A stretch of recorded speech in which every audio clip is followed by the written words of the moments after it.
What's up, nerds? Welcome back. Today I'm keeping with the theme of my last video, and I decided to talk about a story that originally, like me, is from the 90s. Although I did recently just receive this book. It's Cyberfrog Unforgettable Tales number 3.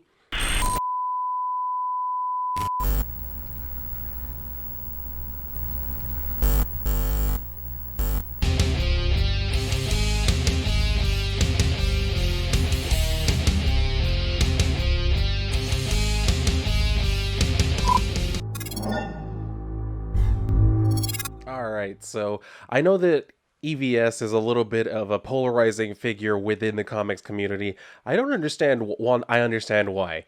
I understand why people implicitly hate him or whatever. But I mean, when it comes to just like his work, his output, I don't understand why anybody has. Look at this. Look at how beautiful this book is. Like the foil and everything, like the way that it glows or like the way that it shines, the back too. Like it's all just very pretty, and it feels really good in your hand. So. I mean, that's kind of what you want from comics, so this is perfect. And the story is actually really entertaining too, so that's kind of why I wanted to do this review about it. So when you open it up, we get this like beginning introduction where Ethan is kind of talking about, how this story came about and everything, how we got this comic in our hands and shit.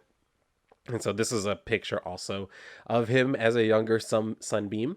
And then we get into the story itself. And they do have, these captions up here to kind of help you out, sorta. And it says, for those of you snapperheads who miss issue number 1, go get it. Otherwise, you'll have no idea what the frig's going on in this issue. But we'll be darlings and try to fill you in as we go. It's the next morning, and Detectives Wilson and Shelley are among those investigating Cyberfrog's most recent playground. See? Told you should have read Unforgettable Tales number 1, because they've obviously strolled up onto a crime scene. And as you can see from some of what's going on, it's not particularly pretty. Especially because that's kind of like what he says. Somebody's got a real distorted sense of humor. So he's like, that makes 3 victims altogether. Not a bad night. Our killer kept busy. And then the cop behind him is just like coughing. He's like, same guy? And he's like, guys, we decided there were 2, remember? And he's like, and yes, I believe that he's responsible for 2 of the 3 deaths. Yeah. But the other death was the result of an attempted robbery. These guys just tried to pull off their heist at the wrong time. And so the cop is like, that sure does lend credit to your vigilante theory, doesn't it? And he's like, yeah, it does. But there's one way to find out the truth. Surveillance cameras. I'll bet we've got the sucker on videotape. So him and the beat cop or whatever go to investigate that, and then we go over to Cyberfrog in his apartment, and he's kind of just watching TV and shit, and as we can see, he's watching MTV, which back in the 90s was different than it is now, because God, it's a lot different now. I don't even watch MTV anymore. I stopped watching, like, I don't know. Damn, it's probably been like 10 years that I haven't really watched MTV. Damn. Anyway, it says, they said ignorance is bliss, and though he is safely tucked away in an abandoned warehouse turned secret apartment, Cyberfrog is morose. He is blissfully unaware of these videotape that could expose him to the police, but nonetheless, Cyberfrog is sort of irritated. Note, the editors of this comic do not advocate the use of alcohol, unless, of course, you're married to Janet Reno. And if you don't know who Janet Reno is, I'll go ahead and put up a picture, and that way I think you'll understand what they mean. So anyway, it says the TV has, yo, I'm a badly dressed, hyperactive, no talent, dislikable, sweaty-faced moron with a goatee. Welcome to the show. And I mean, you could basically just transplant that to like YouTube, right? And it's basically like, welcome to my channel. So he's looking, he's like, dork. He's like, I would complain about the stupid programs on cable, but I've got an illegal hookup. Who the heck is scratching? Y'all remember that was it when that was a thing, like illegal hookups for like cable? Well, it still kind of is, but it's a lot more widespread and it's a lot easier now. Back in the day, it was like you kind of had to know people to get them to get that kind of thing to like work for you or whatever the hell, to get that kind of hookup, literally a hookup. And so he hears like a scratching or whatever. And he's like, Mikasa Sukasa, man, just cut that scratching. It's annoying. And then all of a sudden we see the fly just crashes through the damn ceiling. Yeah, that's the ceiling. Or is that a wall? It doesn't matter. So anyway, he comes in and he starts fighting with him. He says like, get down, you freak. And then Cyberfrog is kind of like narrating off to the side as they're kind of like doing their whole little fight scene. He's like, I know what you're thinking, and you're probably right. Looking back, I guess a bottle of grape cough suppressant followed by 13 beers may not have been the sequel to Einstein's theory of relativity, even though I didn't expect guess. Oh yeah, I had a bottle of vodka too. Okay, now I'm on board with you.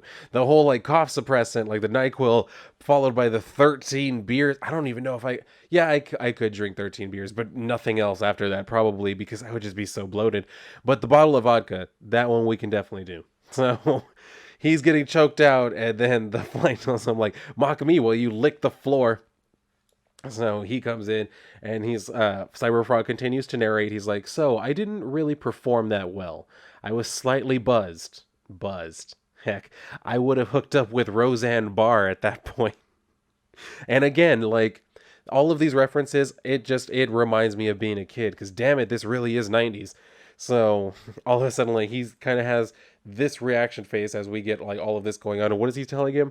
See what it's like? Pushed around, kicked, laughed at. It's real easy for you, isn't it? Just going around helping people and being loved. Excuse me while I vomit. And that's where Cyberfrog is like, all right, enough introspection. I just realized how much this looks like a Sinead O'Connor video. Now, I recognize Sinead O'Connor's name. I do not understand the reference there. Someone would have to explain it to me because I don't listen to Sinead O'Connor. All I know is that one song that was written for her by Prince, right? Like, isn't that the only song most people know nowadays? So anyway, he's telling Cyberfrog, I saw you at that convenience store. What a hero. Just another way to make me look bad. Well, I'm sick of it. Things are gonna change, starting with you. We're both freaks, man. Let's see who's stronger. So that's where Cyberfrog's like, what? I don't even know who you are. He's like, fair enough, Toad. I am the seed of Osiris. I am the ravager of man, the spreader of disease, eater of fire, lover of hatred. And he's like, advocate of melodrama. You're also a killer example of unsure on those deodorant commercials. So we go from there to where he tells him, ha, big talk coming from a frog sitting in the rubble of what used to be his living room. And hey, fair point. So he looks at him, he's like, I hate you. So he takes, well, yeah, he's like, good, because this was just an appetizer. The main course comes tonight, and he takes off, and we can see he's just like slowly flying away. And then finally at the end, he's like, this is going to be one mother of a hangover. So gotta agree. And so, yeah, he takes off. Oh, that was his wall that he crashed through. Anyway, so we go from there back over to the police, and they're driving, and they're kind of like, just kind of talking, chit-chatting, and he's like, do you think I'll be able to get out early tonight? I mean, if nothing comes up. He's like, I guess so. How come? He says, oh, it's me and the wife's 2-year anniversary. She wants me off duty a couple of hours early to celebrate. So he's telling him like, oh, I didn't know, congratulations and everything. And he's like, thanks, seems kind of funny to celebrate after what we saw this afternoon. It's a sick world. And he says, you got that right. And he's like, say, Wilson, what do you think we're going to see on that videotape? And he says, the answer, Paul. So all of a sudden, as they're driving, they see just a random person standing in the middle of the street. So of course they come to a stop, and we get, again, very 90s design. But I like it. I like it, even though it's obviously very 90s design, like I said. So he's standing there, he's like, the tape, give it to me. Which, I mean, that's another thing very 90s, like the fact that they have a tape. So anyway, he's like, I'm not asking you again, Mr. Move. And then he says, give me the tape, fool, or I can guarantee you a closed coffin funeral. So that's where finally he's like, all right, you're under arrest. So he just like leaps in. Well, he doesn't really leap into attack, where we see his like shoulder things leap into attack. He's like, so be it. So the cop tries to shoot at him, but like the tentacle or the tendril, whatever, literally just stops the bullets. And he tells him like, bullets can't harm me, officer. Unfortunately, my tentacles are far more potent. And we can see he proves just how damn potent they are. This kind of reminded me a little bit of like something out of like Jeepers Creepers. I don't know why. As soon as I saw this particular shot, like that was the first movie that popped into my head. I don't know. But anyway, the detective yells out, Paul! And then the villain's like, can I expect trouble from you too, old man? He's like, for God's sake, take the tape and go. I've got to get this man to a hospital. So he's like, all right, good. And then he just uses his tentacle to take it and then takes off. He's like, nice doing business with you. And then the whole time we see that Cyberfrog was actually like nearby. He's like, and I thought I'd seen it all. Kids with machine guns, big thugs beating it on old ladies, rapists, murderers. Up till now, they all looked pretty much the same. Not this one. He's different. Like me. ugly as sin, but strong as a tank. But he talks like a 16-year-old. That means there are probably more out there like me. I may not be as alone as I thought. Oh, I feel all warm and fuzzy inside. Punk shoved a piece of the floor through my wrist. It sort of hurt. But this is the first time a freak has attacked me, and for no good reason. It said it was coming back for me tonight. I'm going to find it first, and then I'm going to kick some thorax. So, nice little page right here. And then we go back over to Heather. And it says, Heather is 17 years old. During those 17 years, she's never quite gotten over her fear of cemeteries at night. And who can blame her? Dark things dwell in graveyards. Things that are exceptional social status, that her exceptional social status cannot protect her from. But the cemetery is part of the walk home from her best friend Marianne's house. She'd be home soon, safe. If only she could stop her heart from beating so fast. So that's where we see Ben Reilly's walking up to her, and he's not transformed just yet. So he walks up, he's like, come on, honey, I've got a few bucks. I'll get you a better personality. And he's like, she says, you scared me to death, you jerk. Look at you. You're a mess. Have you been drinking? I guess that's why you weren't at school today. You're a complete loser. He says, loser. Nice.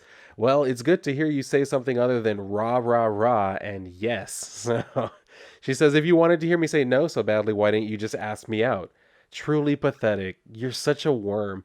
And he says, you don't know what an insect I can be, Heather. And that's where we see he starts taking on a little bit more of a monstrous appearance.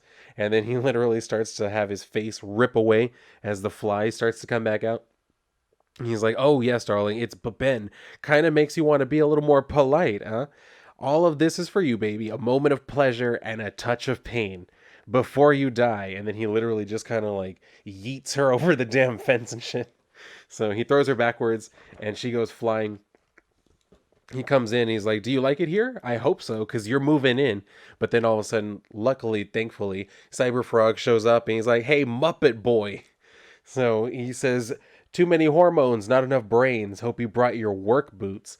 So again, they kind of like, they're getting ready to get into it. But first, Heather's like, there two of them. And then she just like passes out or whatever. And then I noticed this while I was reading. We're in the panel right here where you can see like the headstones or whatever where Cyberfrog is leaping in. That first headstone, like right here, it says rest in peace MC Hammer's career. So again, 90s reference, but ultimately not untrue, right? So, and then there's another one back there for Benny Hill. So I don't know when exactly this particular story was written or whatever, or like made, whatever though. But I mean, Benny Hill did die in 92, so. But anyway, I thought that was like a nice touch. But anyway, they start fighting and shit as we expected, as we were told what happened. And then, I don't even think I noticed this the first time. What was that? Felix the cat? Where he's like knocked back against a headstone. You can kind of see him peeking over from behind him. And then he just kind of like whaps him away. So he's sitting there. He's like, okay, I guess the message here is that McFarlane-esque cockiness is just about as futile as Rush Limbaugh on a Thigh Master. Aw. Well, I mean, that's not too soon, but anyway. It says, hey, I can dig it. All talk and no action makes for a Saturday morning cartoon. Yeah, I can just picture me with big googly eyes and a surfer accent. Cyberfrog Light. The merchandise would be cool, though. But that's not what I'm all about. They say that all you need is love. But who exactly are they? The Beatles. And studies show that 25% of them are violently murdered. And it says most people prefer senseless violence to say Geraldo. Just ask the average person on the street. Man, the 90s references. Geraldo, like my God, the Beatles, like the whole 25. I mean, most people know that about the Beatles? How many people still listen to the Beatles? I was never a huge Beatles fan, but I do know a little bit about them. Anyway, so that was all the permission I needed now to majorly tick off the Comics Code Authority again. In a way, it's kind of relieving to know that there's something creepier in New York than me, besides the transit system, I mean. And here I am pummeling it to death. It's sort of ironic in a hypocritical way. I'm trying to destroy the one thing that makes me look normal by comparison. This is cool, man. It's like exclusive group therapy or something. I can sit here and gripe and perform displays of gratuitous violence at once. And people listen. Captions rock. So we go from there where they continue fighting and shit. And then he tells him like, never drop by without calling. And then he's telling a fool, I'll teach you to meddle with the servant of Osiris. Like, I think I'm doing just fine without lessons. Thanks. So he uppercuts him and shit. He's like, but it's good to see that even servants of Osiris aren't above cliches. So he goes from there to like going to help Heather. And then Ben's coming back at him. He's like, you aren't going anywhere. And he says, shoot, too many captions, because he was just talking to himself or thinking to himself. And he's like, it's round 2 already, and all I can do is put the girl down. And then Ben's like, in fact, this cemetery is big enough for both of you. Get comfortable. So he's getting ready to go back into the fight. And he's like, he says, you make the Brady Bunch look like Cypress Hill. Man, well, Brady Bunch isn't a 90s reference, but someone who was from the 90s would definitely know the Brady Bunch. Do they show the Brady Bunch anywhere anymore? Like, you have to seek that shit out right now, don't you? Like, a Happy White Family, like, you need to go and look for that. They're not going to show you that willingly. Anyway, he's like, especially, what was the Brady's dog's name? And Ben is like, Tiger? And Cyberfrog is like, no, Alice. So he's like, oh, hey, look over there. I didn't know Sam Kinison died. And he's like, yeah, well, it was the only time he ever made me laugh. I was like, low blow, low blow. Sam was funny. But anyway, he's like, aren't we supposed to be fighting? And Cyberfrog's like, yeah, Ethan's mind is wandering again. Hang on. All right, then, you've got a page limit, so let's wrap this up, Let's have something cool and dramatic. So yes, let's. So we get into that where they take off into the air and shit, and then while they're up there, Cyberfrog decides to just like take off one of Ben's fucking wings and shit. He plucks it off, and then while he's doing that, he says, can I ask you a personal question? Do you ever get that not so fresh feeling? And he says, before he can respond, I take quick and decisive action. The confusion caused by my bizarre, intimate inquiry buys time enough for me to push his wings forward and down, as well as shift my weight forward, sending us both into an awesome nosedive. And then, of course, he gives us a yee-haw, of course. So they're coming down, and then that's where he finally like gets ready to pull off the wing. And he's like, within moments, the cemetery is again visible, a mere 200 or so feet below us. The fly, however, regains control and threatens to return us to the dizzying heights we just descended from. So Ben is like, I could tell that you're tiring. I just realized the irony. Think about it. The fly kills the frog. So he starts laughing about that. And then he's like, it doesn't get any more contrived than this, but fire with fire, right? He's like, well, ain't that a corker? You're a real philosopher, aren't you? Great, Socrates. Maybe you can answer a little question for me. If you rip the wings from a fly, does it become a walk? So, I mean, basically, yeah. He's like, apparently so. And then we get this. Having grown up watching so many Looney Tunes, I enjoy stuff like this, where you're just like hanging there and it says, and then gravity kicks in or whatever, and then he like just falls down. So he lands and shit, and it says, I've heard that just before death, your life flashes before your eyes or something. But I just heard a Tom Petty song played at 33 and a third. I guess I'm gonna live. Next time, I'm gonna think my plans through ahead of time. I'm okay. The ground broke my fall. So he's like climbing out of the hole and shit that he made. And then it's saying, still, I doubt I'll be hitting the disco anytime soon. Ouch. The fly. And so he starts looking for the fly. And he's like, if I could survive a fall like that, I'm sure he could too. And then he finds the fly. He's like, oh, maybe not. Because he literally got impaled on the fence. So he's like, it's kind of sad, actually. I wanted to know a little about him and now it's too late. Death is never cool, except when it's a 200-foot belly flop resulting in being impaled on a cemetery gate. Then it's pretty near hilarious. Well, that pretty much blew at my attempt to sounding sensitive. So yeah, I thought that was actually kind of going somewhere, and then he said that, and I was like, yeah, you have a point. It is pretty funny. So anyway, he goes over and he's like, that's okay. I never liked that sappy, weepy, sensitive 80s male idea anyhow. It made me ill. Something's glittering in the grass over here. An Egyptian amulet? Maybe if I rub it, Cecil B. DeMille will appear and grant me 3 wishes. Probably not, so he just like throws the bitch away. And then it says, he'd probably make me sit through 50 hours of unedited tape from the 10 Commandments as a catch first. I didn't like that story. Something about Moses referring to my people as a plague didn't sit right with me. And he's like, whoa, where did the chick go? I guess she woke up and split. And I guess that's my cue to exit stage left. But now what?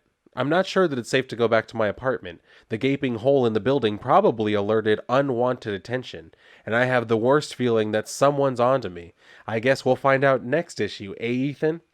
And with that, Cyberfrog leaps into the horizon, thus ending the story like a bad western. In his mind, the cemetery is far behind him. Were he to glance backwards, he would see the strange energy emanating from the amulet envelop around the corpse of the fly and dissolve, taking Ben Riley with it. So, I mean, we get this very nice closing page. We even get some bats just fluttering away. So, very nice touch there and shit. But, yeah, I mean, that was a great way to end that story. Like, on that very nice, like, page. Like, this whole book was just, it's a very fun read. I mean, Ethan's sense of humor very much is kind of in line with, my own sensibilities as far as, like, what I find funny. But I can definitely see where some people in here might be like, oh, I can't believe he found stuff like that funny. It's like, who cares? If you don't find it funny, then maybe it's just not for you. But I honestly think that's the thing. I don't understand how this can't be for everybody. Like I said, the action, great. Art, obviously. It's EVS. The art is incredible. Of course it is. So, and then, like I said, the humor on brand. This particular book, like I said, having been written in the 90s, like it is chock full of stuff that you will appreciate if you got through the 90s. Now, granted, I was born in 93, so it's not like I was some learned adult in the 90s or anything. But I do remember just enough stuff, and I go back and watch a lot of the stuff that I remember either myself or my parents enjoying when I was younger, and I appreciate those things so much more now. So that's why I was saying, like, this type of humor, I totally get it. Like, this is my type of thing. Like, this is the era that I grew up in. So it definitely feels like I have that connection to it already, because I feel like we definitely are from the same time period here. But yeah, I don't really have. I mean, I don't have anything to criticize about it. It's not like it's gonna get any different. This book was already, written and done probably before I was born. I'm not 100% certain, but probably. So, I mean, that's just where I'm guessing. So, yeah, like I said, I don't really have any like critiques on it. It's funny. I could point out some of the things, like there were like spelling errors and stuff in there, but I mean, again, this was from back in the day and things like that. I mean, that's why you get an editor moving forward, and I'm sure EVS has an editor. So, I mean, that's not really something that I can press him too much on, you know what I mean? But yeah, that's what I got from this. So, I mean, if you've read this, do feel free to let me know what you thought. If you haven't read it, do feel free to let me know what you thought anyway. Tell me what you think about, the cover, everything like that. Like, just, I can't stop looking at it because the way that the light catches it from just about any angle, it just looks really cool from both sides. Like, it just looks really cool all the way around. And then the story inside, really entertaining. I do feel kind of bad, like, handling the book, considering that it is, like, literally signed by Ethan, but that's all right. I buy comic books to read them, to handle them, so that's what I'm going to do, especially when I'm making a review video. That's literally what I do in these things. So, I mean, yeah, that's what's going to do it for me on this book. So, if, like I said, if you've read this, do feel free to let me know what you thought. Let me know what you think about anything that's going on with the whole Cyberfrog franchise. That's one of the things that's just going. EVS is continuing to build it, so you'll love to see it, and I hope to see more of it. I hope to see it grow into something spectacular, something memorable, something wonderful. It already looks like it's pretty much at that point, but we'll see where it goes.